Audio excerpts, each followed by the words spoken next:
ressusciter, rénover, restaurer des lieux de culte, des lieux de vie, de mémoire, puisque la vie aboutit à la mort et que la mort appelle la vie. C'est important, c'est essentiel pour le Maroc d'aujourd'hui. Je le dis, ceux qui me connaissent savent que je ne suis pas un homme qui a l'habitude de dire ce qu'il ne pense pas. C'est des moments privilégiés que vous soyez toutes et tous ici pour célébrer les saints, pour célébrer les lieux saints, pour célébrer une mémoire commune et surtout pour considérer que ce passé qui est présent consolide notre avenir.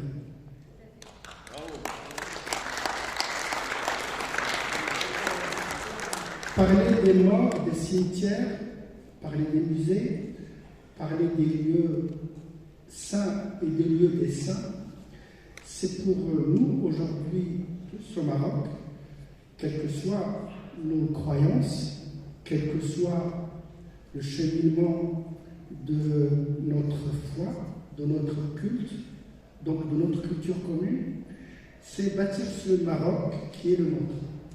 J'aimerais remercier, je ne le dis pas pour la circonstance, mon ami Serge, parce que je le connais depuis de longues années. Je sais ce qu'il a fait, je sais ce qu'il a entrepris dans des conditions difficiles, mais au-delà de sa personne, c'est les réalisations pour ce pays qui sont essentielles, pour nous tous. Nous avons dit, il y a 20 ans, il y a 10 ans, il y a 5 ans, nous le redisons aujourd'hui dans un contexte d'ouverture et de sérénité,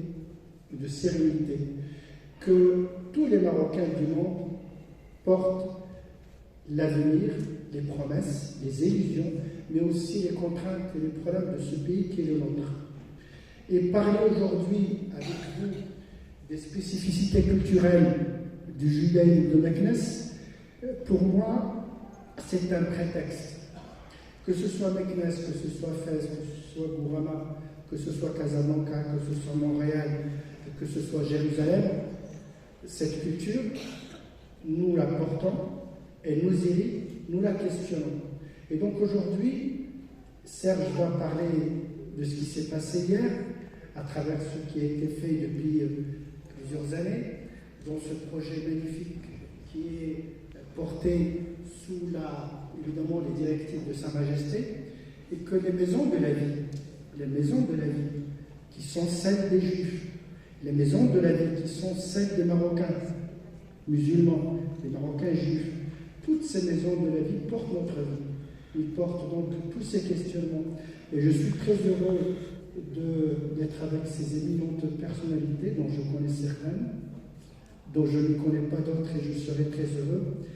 Pour commencer, je vais donner la parole à Serge, en sa qualité de secrétaire général du Conseil des communautés israéliennes du Maroc, pour évidemment souhaiter la bienvenue, mais surtout introduire l'importance de ce symbole qui est ancré dans notre vie d'hier, d'aujourd'hui et de demain. Serge, à toi la parole.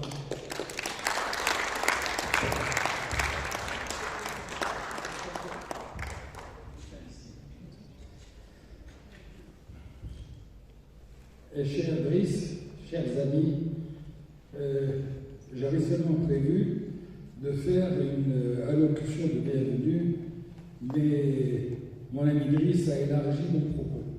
Donc je vais essayer de ne pas faire de redite par rapport à ce que j'ai déjà dit hier. Premièrement, je voudrais vous dire combien je suis heureux et extrêmement ému.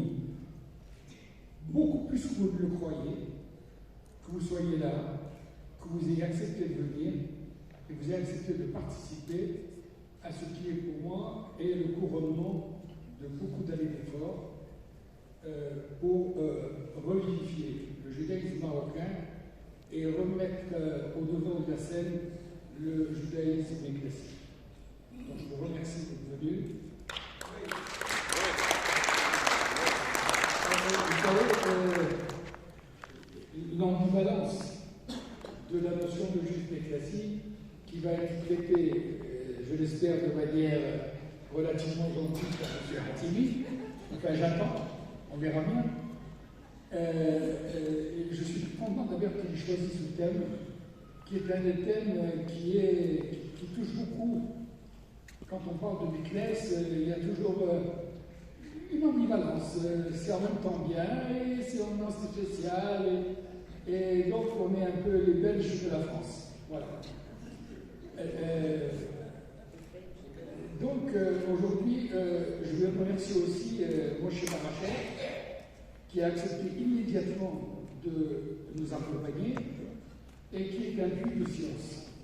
Et je lui demande instamment, avec beaucoup d'insistance, de bien vouloir livrer tous les secrets qu'il a encore entre les mains. Parce qu'on en a besoin. C'est notre avenir qu'il a entre les mains. Il faut que tu nous donnes tout ce que tu as pensé, que tu as écrit, que tu as découvert. Il faut qu'on le traduise. Il faut que tout le monde connaisse ton œuvre. S'il te plaît, aide-nous à t'aimer encore plus.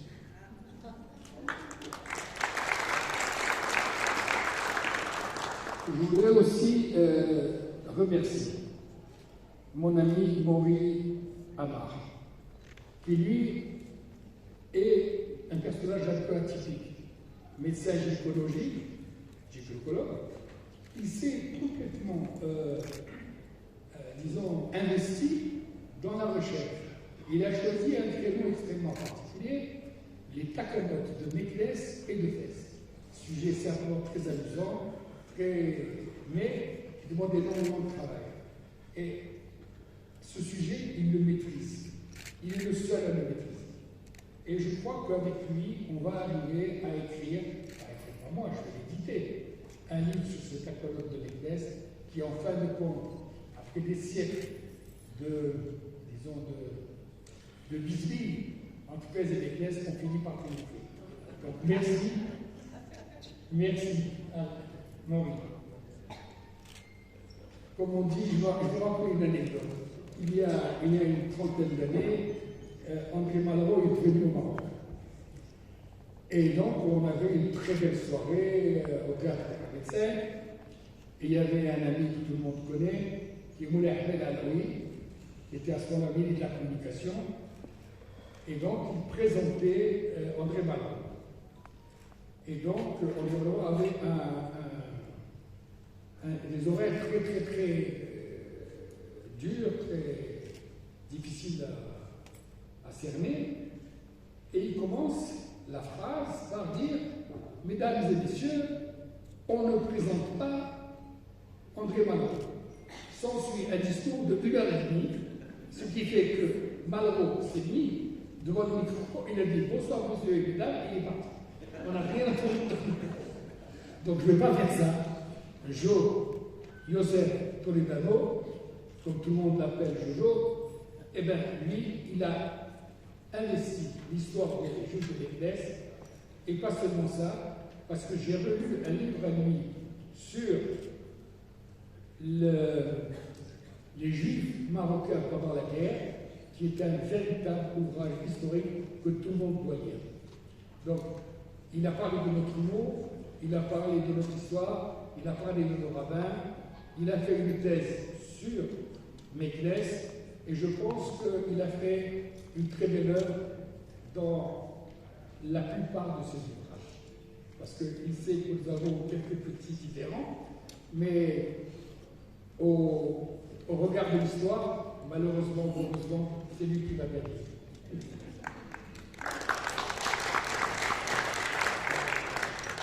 Quant à Madame Yolande Cohen, écoutez, elle est professeure, c'est très difficile pour moi d'en parler. Je la connais bien, elle est de ma famille, et donc je pense que je vais me conformer à l'avis de ceux qui ne la connaissent pas et qui trouvent qu'elle est en train de faire un travail absolument extraordinaire sur les Juifs de Meknès, sur leur mémoire et sur leur passé, mais d'une manière assez particulière. Sur le thème qu'elle a choisi est un thème essentiel. Pourquoi Meknès a 2 mélins? C'est la seule ville qui a 2 mélins. Pourquoi? Elle va nous l'expliquer. En tout cas, je la remercie aussi d'avoir spontanément, immédiatement, être venu à notre colloque. Merci de l'avoir. Quand M. Fatimi, il a fait une étude très, très poussée sur le judaïsme de Meknès. Et je dois dire que je ne suis pas d'accord sur tous les aspects qu'il a évoqués. On est entre nous, on fait ce qu'on veut. Mais c'est pertinent. C'est pas sans base. Donc on a envie de traiter d'un sujet compliqué, de la fierté d'être juif Meknès. Alors qu'est-ce qui va en sortir? Et comme c'est sur la base, comme je vous ai dit, de 2 ouvrages, eh ben, on va attendre le verdict de M. Hatimi. Donc voilà, donc on a monté un colloque, franchement, Yolande était très étonnée, en très peu de temps, je crois 15 jours. Et ce qui m'a le plus touché, c'est l'accord immédiat de Driss Rose d'être le modérateur de ce colloque. Il a immédiatement dit: je suis avec vous, je l'accepte, je suis là, ne vous inquiétez pas, je viens. Et je crois qu'on devrait l'applaudir parce que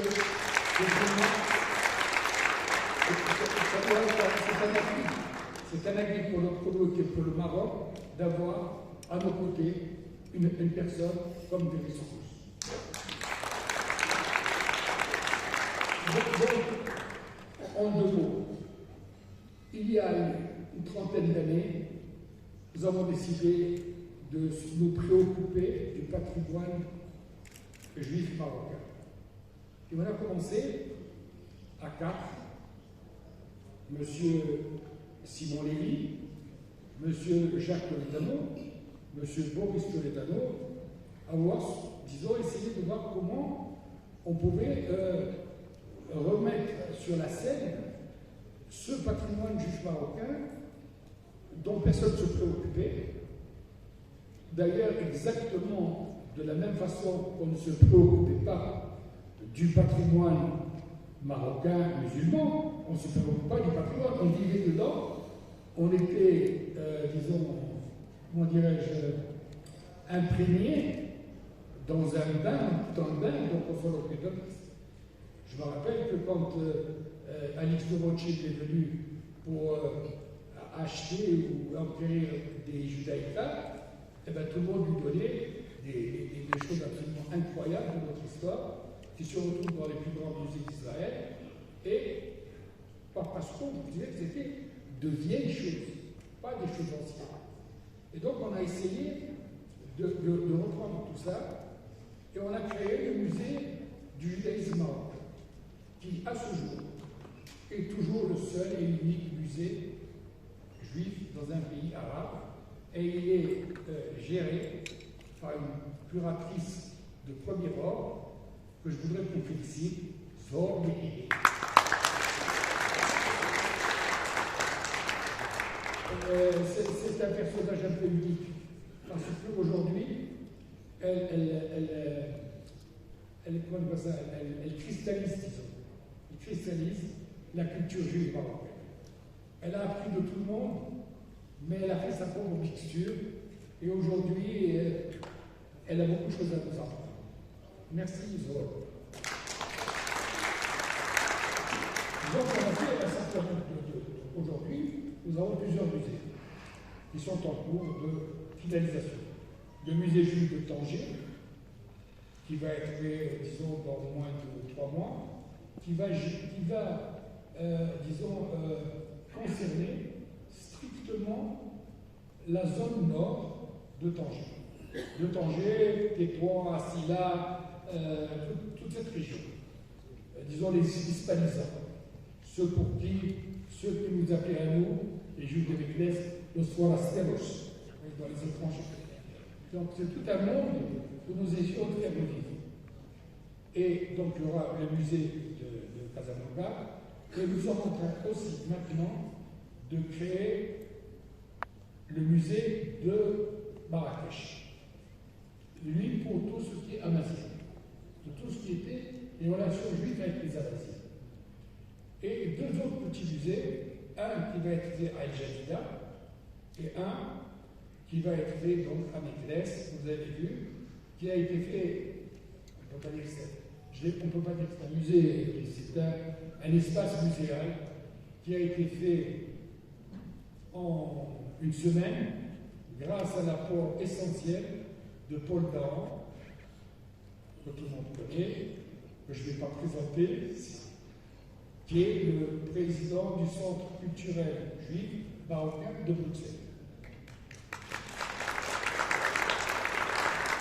Donc, on l'a fait, et tout cet ensemble va être couronné par le musée national de la culture juive marocaine qui a été créé, initié, lancé et suivi par Sa Majesté le Roi à Fès, et qui lui sera, disons, le couronnement de ce complexe de musées à travers le monde. Alors, ceci c'est pour l'histoire et pour la mémoire. Et on arrive au stade de se dire, qu'est-ce que nous faisons nous juifs marocains? Qu'est-ce que nous sommes? Est-ce que nous sommes les propriétaires de ces vestiges, de ces monuments, de ces synagogues? Non, nous ne considérons pas que nous sommes les propriétaires. Nous en sommes les gardiens. Nous sommes le gardien pour les Juifs de l'extérieur, pour notre diaspora. On garde ça pour vous, pas pour nous. Nous, on vit, on est dans le bain, comme je disais tout à l'heure. On le garde pour vous. Donc aidez-nous à le garder. Aidez-nous à le préserver. Parce que c'est un acquis pour nous, pour vous, pour le judaïsme et pour le Maroc.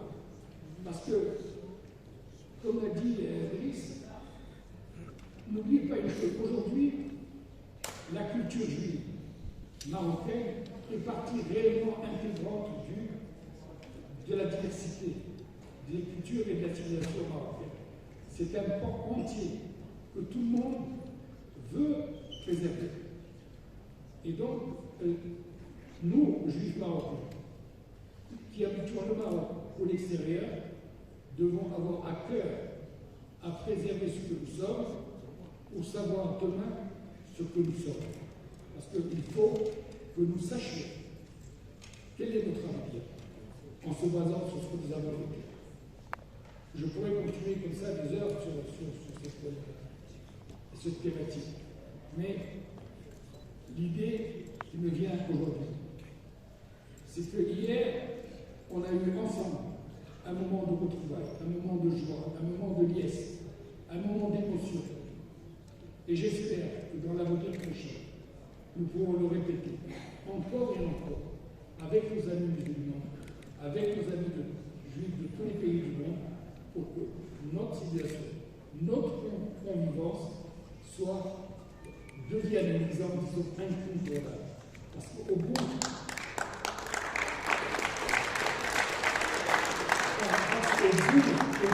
de cette quête, il y a la paix, il y a la reconnaissance. Il n'y a pas la tolérance, il y a la convivence. Comment on vit ensemble. On n'a pas besoin ni de s'aimer, ni de se... On a besoin de se comprendre et on a besoin de se respecter. Dignité, sécurité et respect, ce sont les trois mamelles, parce que là il y en a trois, pour la paix telle que nous la voulons, telle que nous la portons, nous, Marocains, Juifs et musulmans. Merci.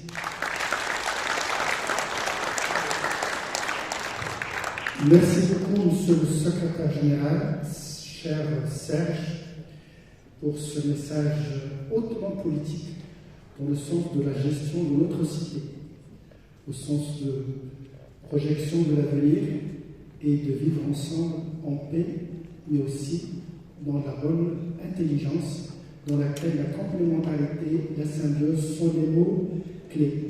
Monsieur le Directeur Général du ministère de la Culture, Monsieur Nafis, nous fera un petit symbole pour remercier Monsieur le Secrétaire Général de tout ce qu'il fait pour Meknes et sa culture.